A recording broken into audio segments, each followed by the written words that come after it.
Alright, what's up, y'all? It's your boy Bobby W223 here, and I'm outside, so you might hear birds chirping and stuff like that. But this is my review for Iron Man 3. So this is my review. Seen the movie yesterday. I did not watch it in 3D, so I'm not sure what the experience is in 3D in contrast to it in 2D. But the movie was very enjoyable in 2D, so I'm sure it's pretty good in 3D. Okay, so right at the bat, I'm gonna say spoilers, spoiler alert. I'm gonna just get that out the way now. So if you have seen the movie and you don't want spoilers, come back after you've seen the movie. So, the movie overall to me, it was pretty good. I know it's been kind of getting mixed, I guess, reviews, you can say. Some people hated it, other folks loved it, people in the middle, blah, blah, blah, blah. I thought it was pretty good. I thought it was pretty solid. To me, it was my least favorite out of the three, but it was still good. I know a lot of people have been comparing Iron Man 3 to Spider-Man 3. It's nowhere near that bad in comparison to the other two, in my opinion, but I can see what people are saying, especially when it comes to how they did the villains. Now, the pros of the movie. Things I liked about the movie, I liked how they got into the psyche of Tony Stark, and you really got to see him as a person and really dive into his mind. And I also liked how they continued it after the Avengers. They didn't act like the Avengers didn't happen. This takes place after that. It's very well known that everybody's aware of what happened in the events of the Avengers in New York City. People refer to it a lot, like, oh, remember what happened in New York, or they mentioned the wormhole, they mentioned Thor and Loki and the aliens and things like this. And then getting back to Tony Stark and his psyche, he starts to have these panic attacks and like these anxiety attacks and things because of what happened in the Avengers. Like, he's still trying to cope with everything that happened in the Avengers with him. When you had, at the end of the Avengers, when you had the nuke and he flew up into the wormhole and threw the nuke at all those aliens and all that stuff, and he almost died.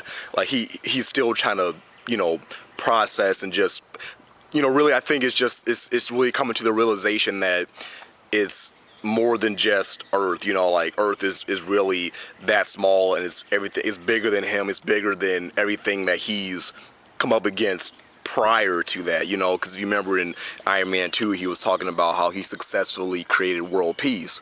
That's a big deal. Like, yes, I've basically managed to create world peace. And then you get to the Avengers, and all of a sudden you got people from other dimensions and all this crazy stuff. That's a lot to process. And once again, Tony Stark still is a man, and you really do get reminded of that in this movie. It definitely had the humor and the smart ass sarcastic humor from Tony Stark. Robert Downey Jr., once again, great actor.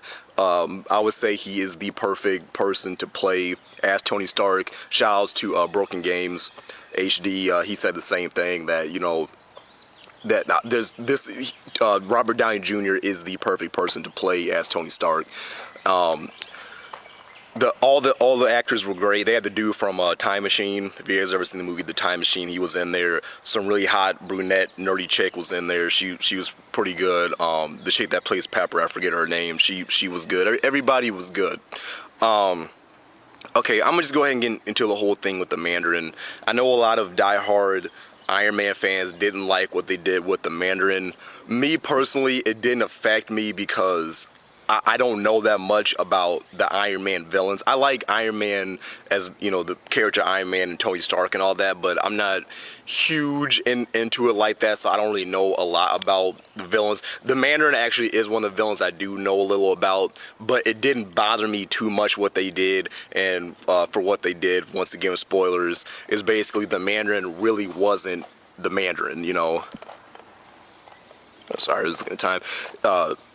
He really wasn't the Mandarin in the comic books. They didn't really stay true to it. Towards, I say, maybe a little bit past the middle of the movie, the villain, the Mandarin, is I guess exposed and not really being true to the comic book Mandarin. Pretty much he's like this British actor dude. Basically, he's like a figurehead for the main villain, which is the guy at the beginning of the movie who's all like crippled or whatever and things like that. And then it's 13 years later, they have like a flashback, and then they flash forward to present day, and then the main villain, he's pretty much trying to get back at Tony Stark and blah blah blah blah blah. So he uses the Mandarin as like this, as a puppet basically, so that way nobody would target him, and he could just do what he wants to do in the back, you know, behind the scenes, and get, you know, his shit done basically. And everybody be focused on this Mandarin person who ends up really just being a figurehead, whereas in the comic books he's a real villain. In this movie he really wasn't. He was more just kind of like a parody. He was more just like a joke. And I understand for a lot of diehard Iron Man fans and people that are fans of the Mandarin, I guess you could say it's kind of disrespectful to take a big villain like that and pretty much just turn him into like a joke. You know what I mean? It'd be like in Spider-Man if they had, you know, Doc Ock, but he really wasn't Doc Ock. It was just some guy just, oh, hey, look at me. Like, you know, like it really wasn't him, and he didn't really have, you know, the you know, the arms, all that stuff. Like, it was just all fake. It was all smoke and mirrors. That's pretty much what they did with Mandarin. You know, once again, a lot of people compare it to Spider-Man 3 of how they did Venom and how they kind of messed up the Venom villain. They kind of did that with the Mandarin, but to me it wasn't as bad as that, but in the same principle though. But the actual villain that they had, I forget the dude's name, but he was pretty cool. It's the guy, once again, from Time Machine, things like that. And basically 13 years ago, Tony Stark and this girl, they were talking about this technology basically that you can pretty much heal and cure everything, and it like heals the brain. It can heal like your whole body, but it was faulty, and basically your body could overheat and you would basically blow up like a mini, I don't want to say a nuke, but you would blow up like a pretty good sized bomb basically. And Tony Stark, he saw the faults in this, and he was kind of like, nah, you know, I don't want to take part in this. And they were, you know, trying to get him to help. And then the other guy from Time Machine, he was talking about kind of the same stuff, and, you know, Tony Stark basically just gave him the cold shoulder. And when him and that girl were looking over the technology on her computer and everything like that, Tony Stark, being a player, you know, he did his thing with her that night, got drunk, and then got up and just left the next night. Chick didn't see him for 13 years, so that's what kind of escalated them to, I guess, become villains and get back at him. And then they ended up, you know, using this technology on themselves, other people, and things like this, and blah blah blah blah. And that's kind of what started, you know, that whole thing. But then they used a Mandarin as the figurehead, so the American government would see him as a villain when really he wasn't. They would make these terrorist videos, reminiscent to like Osama bin Laden or somebody like that, making these terrorist videos, but really the Mandarin was just a guy playing a role. Even though it's a movie, so it's a guy playing a role, I guess. Inception. But overall, great action when, you know, he was Iron Man. Like I said, for most of the movie, it was more about him as Tony Stark. But when he was Iron Man, great action. You know, Iron Patriot was in there, or the War Machine, whatever you want to call him. They could have had the Patriot in there a little more, I felt, but when he was, you know, kicking ass as the Patriot, was good. When Iron Man was the Iron Man, it was great.